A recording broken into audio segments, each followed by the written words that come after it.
तर आम्हाला मंडळींनो, मी तुमचा दोस्त आणि होस्ट अभिनंदन तुम्हा सर्वांचं पुन्हा एकदा मनापासून स्वागत करतो आपल्या यूट्यूब चॅनलवर, ज्याचं नाव आहे कुबेर मराठी. सो आजच्या व्हिडिओमध्ये आपण पंजाब अँड सिंध बँकबद्दल मित्रांनो चर्चा करणार आहोत.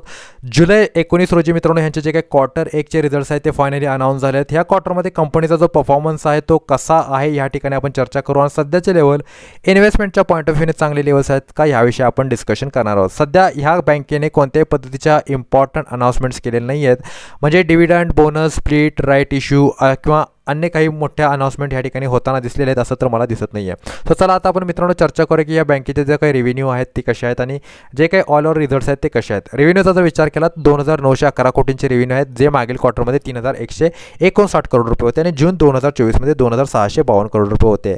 सो जून क्वार्टरच्या पॉईंट ऑफ व्ह्यूने विचार केला तर डेफिनेटली रेव्हेन्यूमध्ये आपल्याला वाढ दिसते.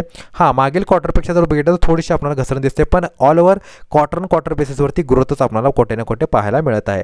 इंटरेस्टचा जर मित्रांनो विचार केला तर इंटरेस्ट तुम्ही बघू शकता या ठिकाणी कंपनीने 2010 कोटी रुपयांचे इंटरेस्ट पे केलेले आहेत. एक्सपेन्सेसचा विचार केला 1046 कोटींचे खर्च झालेले आहेत आणि 146 करोड रुपयांचा मायनस फायनान्सिंग प्रॉफिट यांना होताना दिसतोय, म्हणजे एकंदरीत लॉस होताना कंपन्या दिसतोय. ऑदर इन्कमची चर्चा केली 169 कोटींची ऑदर इन्कम आहे मित्रांनो, आणि नेट प्रॉफिटचा विचार केला 269 कोटींचा नेट प्रॉफिट आहे. आता मागील क्वार्टरमध्ये मित्रांनो हा जो काही नेट प्रॉफिट होता तो किती होता, एक साधारणतः मित्रांनो होता 313 कोटी रुपयांचा मित्रांनो काय होता, नेट प्रॉफिट होता, जो आता 269 कोटी झालेला आणि जून 2024मध्ये 182 करोड रुपये होता.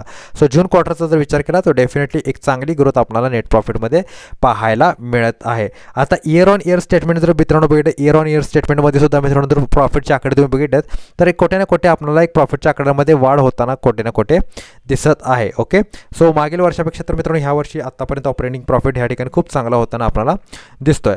सो सध्या बघूया की व्हॅल्युएशन्स मित्रांनो स्टॉकचे कसे आहेत. ओके, व्हॅल्युएशनचा जर विचार केला मित्रांनो व्हॅल्युएशन अत्यंत परफेक्ट आहेत. 20चा पी आहे मित्रांनो, 18ची या ठिकाणी बुक व्हॅल्यू आहे आणि रिटर्न ऑन कॅपिटल एम्प्लॉयड आणि रिटर्न ऑन इक्विटी बिलो ॲव्हरेजेस आहेत, पण ठीकठाक या ठिकाणी आहेत. 5.98% आणि 7% अनुक्रमे या ठिकाणी दिसत आहेत आपल्याला. ओके, प्रमोटर होल्डिंग सुद्धा मित्रांनो 93%चे. सो व्हॅल्युएशन्स अत्यंत परफेक्ट आहेत. सो मग ह्या स्टॉकचं प्राइस कंटिन्युअसली का पडते किंवा ह्याच्यामध्ये इतका जास्त हे का आहे मित्रांनो. सो तुम्ही बघू शकता सगळ्यात महत्त्वाचं कारण म्हणजे मित्रांनो low return on equity. Okay, so return on equity मित्रांनो अत्यंत याचं लो आहे. ते सुद्धा एक मोठं कारण आहे की स्टॉकचा परफॉर्मन्स कोटे ना कोटे मित्रांनो सुधारताना दिसत नाही आहे आपल्याला. ओके, सो हे सगळ्यात मोठं मित्रांनो कारण सध्या मला ह्या ठिकाणी दिसतं आहे. ओके, ज्याच्यामुळे मित्रांनो स्टॉकचा परफॉर्मन्स कंटिन्युअसली या ठिकाणी घसरताना कोटे ना कोटे आपल्याला दिसत आहे. ओके, व्हॅल्युएशनच्या पॉईंट ऑफ व्ह्यूने अत्यंत चांगला स्टॉक आहे, तुम्ही ह्याच्यामध्ये इन्व्हेस्टमेंट करू शकता. पण मित्रांनो बघा, ह्याच्यामध्ये कसं असतं की व्हॅल्युएशन जरी चांगले सापडले आपल्याला तरीसुद्धा तो स्टॉक परफॉर्म कधी करेल याची काही गॅरंटी नाही आहे. ही गोष्ट तुम्हाला लक्षात ठेवा. त्यामुळे तुम्हाला पेशन्स खूप जास्त ठेवून यामध्ये काम करावं लागतं. सो आशा करतो मित्रांनो हा व्हिडिओ तुम्हाला आवडला असेल. व्हिडिओ आवडला असेल तर व्हिडिओला लाईक करा, शेअर करा, चॅनलला सबस्क्राईब करा. भेटतो पुढील व्हिडिओमध्ये. तोपर्यंत good bye, take care and good time. Thank you very much all of you.